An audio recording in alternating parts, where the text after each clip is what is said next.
Rankins site on YouTube. This is our first video, and I thought what we'd do on the first video is show you my world famous beer butt chicken. Wow. My recipe for beer butt chicken. It's pretty simple, not very hard. First of all, you have to have beer for the butt. And no sense having beer for the butt if the cook is not going to sample the beer that's going in the butt. Whoa. So I want to tell you a little bit about the ingredients. What we have here is about a cup of Wishbone Zesty Italian dressing. Can you get it, baby? Yeah, there it is, the Wishbone Zesty Italian dressing. Okay, that's a good one. Yeah, and then after that, what we have different ingredients here. We have Adams Reserve lemon pepper sauce. That's Central Market organic crushed red pepper flakes. So you don't have to put these. I put them because I like mine to have a little bit of pop. And any kind of red pepper is okay. Yeah, absolutely. Red pepper flakes. HEB black pepper. Oh, we love HEB. I guess you can tell that we're here in Texas. HEB is our favorite store. Shop there probably 5 times a week. McCormick garlic powder. Little Morton seasonal. And a little Old Thompson Himalayan pink salt. Yeah. We like the Himalayan pink salt. We really like the pink salt. Also, I want you to know Look at that. Yeah, I want you to know that we're going to be using a 1/4 cup or half a stick of Land O'Lakes sweet salted butter. Okay. So what we're going to do, first of all, we're going to take the Zesty Italian dressing and pour it in the bowl. Looks yummy already. You could do this just with the Italian dressing. Then we're going to take the melted butter and pour it in. And then what we're going to do is we're just going to take these ingredients. We're going to add all these ingredients together. You gonna see it? Yeah. We're going to put them all together. And what we're going to do is we're going to dump them in here. And if you wanted to know what these were, it was about a tablespoon of each one. After we dump it in there, what we're going to do is we'll take this whisker here, and we're just going to whisk it all together. Wow, doesn't that look yummy already? I can smell it. Yeah, it's good. It's good. See how it's thickening up? That's what you want. You want it to get, that's part of the reason for adding the butter is to thicken it up a little bit. Also, the spices that we put in there are thickening it up. The reason I use the Italian dressing is because it saves me from having to chop a lot of things up. The Zesty Italian from Wishbone, it's a very good Italian dressing. Comes in very handy. It's got most of the spices that you're gonna need. Okay guys, so you notice we've transferred to a different part of our kitchen. We've whisked all the ingredients together. It's nice and thick. Looks good, looks like a soup. I could probably eat it by itself right now. Let me tell you about the chicken.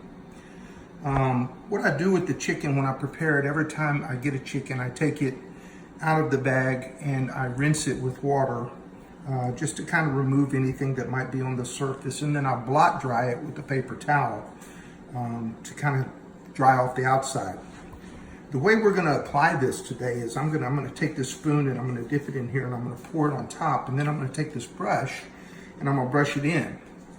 I'm not going to let the brush go back into here, and I'm not going to let the spoon touch the chicken. The reason for that is because when you're dealing with chicken, sometimes chicken has a tendency to have a bacteria called salmonella. So the reason I don't want to touch the chicken and then go back in here is because we're going to use this later during the cooking for a baste during the time that we're cooking. So let me just show you what we're going to do. And you can be kind of liberal with this. There's a lot of it. You just put it on. Look how good that looks already, huh? Look at that, just running everywhere. Oh, how nice is that? And you just put it on, and you just kind of blot it around the chicken. Just doesn't have to be a lot. Just kind of blotting it around the chicken. I'm gonna put a little more. I'm gonna blot it making a little bit of a mess here, and this will be a little bit of a mess, so it's okay.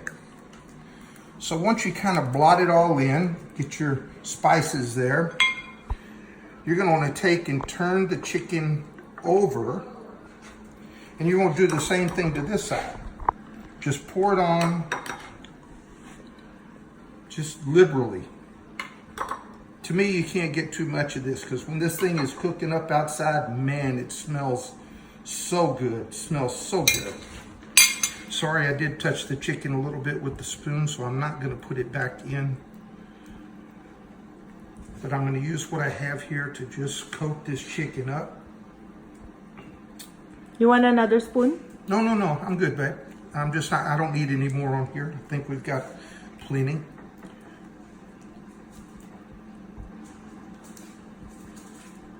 Now, see how good that looks already? Very nice. So we're going to leave it just like it is. I'm going to let it sit for a few minutes.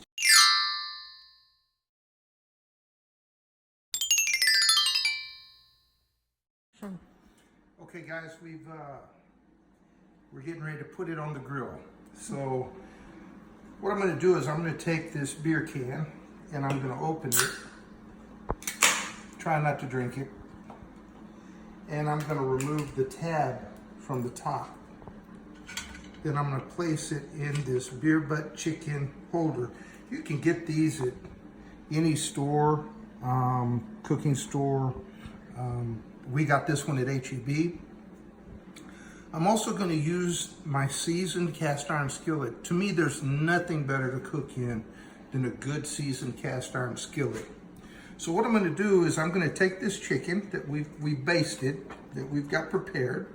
I'm going to stand him up, and I'm going to slide him right over the top of that beer can, just like that. Wow. How's that look, guys? Not too bad, huh? Okay, thanks, babe. I needed to wipe my hands off a little bit handling that chicken. So now we're going to take our chicken with the beer in his butt, and we're going to go outside to the grill. Okay, guys, we're out here at the grill. Got the chicken sitting in the skillet. I'll tell you a little something about the gas grill that I'm going to use. I've been using this grill for years. It's my favorite. What I'm going to do is I'm going to turn the gas on. I'm going to go up underneath here and I'm going to turn all the gas on, and I'm going to turn the knob all the way to open when it stops. What a lot of people don't know about these gas bottles is that they have two-way seating valves. So if you only turn it partially open, there is a potential for it to leak past the valve. So when I'm through grilling after a while, you'll see that I'll turn it all the way off too, because I don't want to leave it on. What I'm going to do is I'm going to have my trusty starter here. Say it's trusty most of the time. There we go. I'm only going to light 2 of the grills. And I'm going to put them on a little bit higher than low. I'm going to monitor my temperature with the thermometer. Notice I didn't light the center grill. And the reason I didn't light the center grill is because I don't want the heat directly underneath the chicken. I actually want it to circulate around the chicken. So what I'm going to do now is I'm going to take my skillet and I'm going to place it right in the center. And then I'm going to close the lid. And we're going to cook for about the next hour and 45 minutes, maybe 2 hours. We'll check the chicken with the thermometer after a while.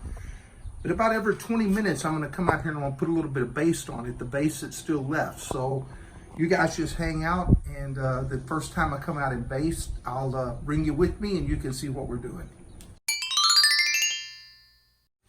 Hi guys, back again. The chicken's been on now for about 20-25 minutes. What you didn't see was I ran out of gas. I had to change the gas. So anyway, if you can see over here on the thermometer, I've got it dialed in at about 335 degrees, which is a good temperature for this. It's still going to take about an hour and a half, maybe an hour and 45 to get it done. You can also see I've got my baste out here, and it's thickened up quite nicely. that all the spices and the butter that I poured in there really helped it thicken up a little bit. And now I'm gonna lift the lid up. Look how good the chicken's looking. He's very happy right now. So what I'm gonna do is I'm gonna take this base and I'm just gonna slop it on here.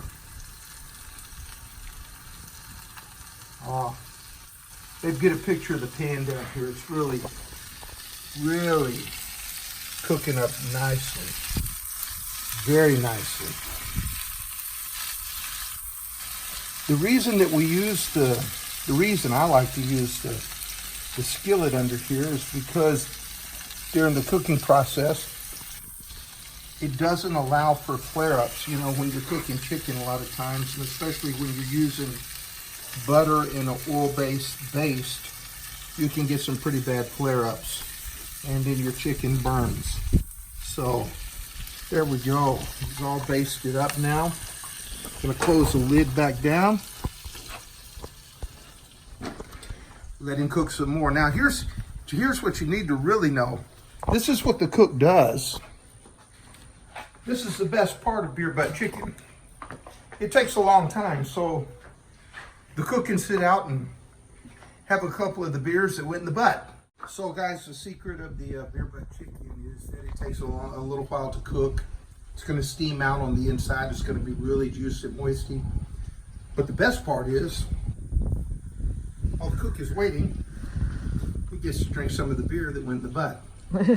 So anyway, guys, listen, if you've liked our video so far, hit the subscribe button. We really would love to have you as part of our channel. Okay, guys, chicken's inside. It's been cooking for a while now. Been on for about an hour, maybe a little bit more than an hour. We're gonna baste it again.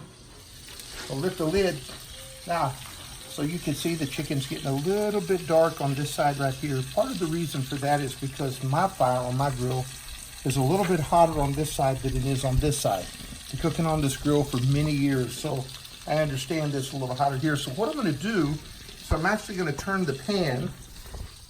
So I'll put on my oven mitt and I grab my pan and I'm just gonna turn it a little bit like this, and I'm gonna put some more baste on it. Actually, the chicken's looking really nice. One of the secrets to cooking good chicken, I learned this from my grandfather many years ago, my grandpa Alcorn, is that if you want chicken to stay really moist, one of the keys is not breaking the skin. The good thing about beer butt chicken is if you do the beer butt chicken right, you're never gonna break the skin. And the beer on the inside is actually gonna steam up and keep the chicken moist on the inside. By not breaking the skin, what we do is we hold all of the moisture from the chicken inside the chicken. So this will probably be our last baste before we're ready to take it off. But I can tell you one thing, it's looking really good at this point. So we'll be back a little bit later whenever we're gonna take this off. By the way, like I said before, if you've enjoyed this at all, click and subscribe. We're not finished, but we'll be back in a little bit to finish this chicken up, and then we'll show you the finished product later. Hi guys, back again. Getting ready to take the chicken off. I want to make sure before we take it off that we got proper temperature through and through. So I brought out my thermometer, my cooking thermometer. So we're going to raise the grill up here and I'm going to poke it in the breast.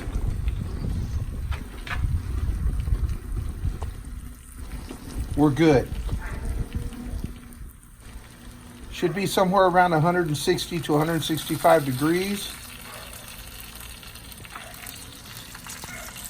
159 is good.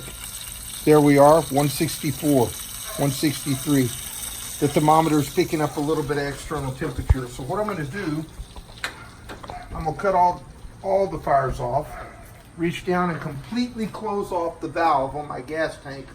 We want to be safe. We don't want to leak any gas. Like I said earlier, it's a two-way seating valve, so we want to make sure we close it completely. Got my oven mitts here because this cast iron skillet's going to be pretty hot. So I'll grab the skillet. We're going to take the chicken inside. Okay guys, so here's the chicken. We've finished cooking it. It looks wonderful. Huh? How's it look, babe? Yeah, very good. So what I typically like to do after I finish cooking a chicken like this is I'll let it sit here typically for about 20 minutes. It's going to cool down a little bit. Want the meat to firm up a little bit while it's cooling. And then we'll take it off and we'll put it in a plate. We'll get the knife after it. We'll cut it. And we'll see what it looks like, okay?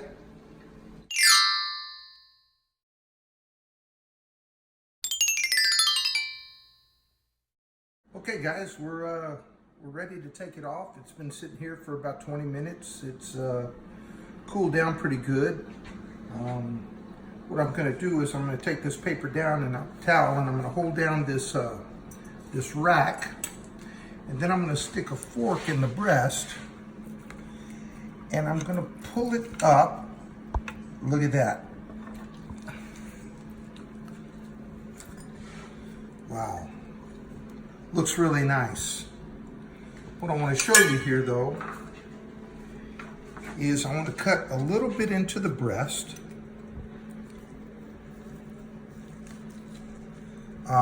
Look how juicy and tender that looks. We're ready to eat. Anybody hungry? Look guys, if you've enjoyed this tonight, subscribe to our channel. We're gonna do more and we'd love to have you join us.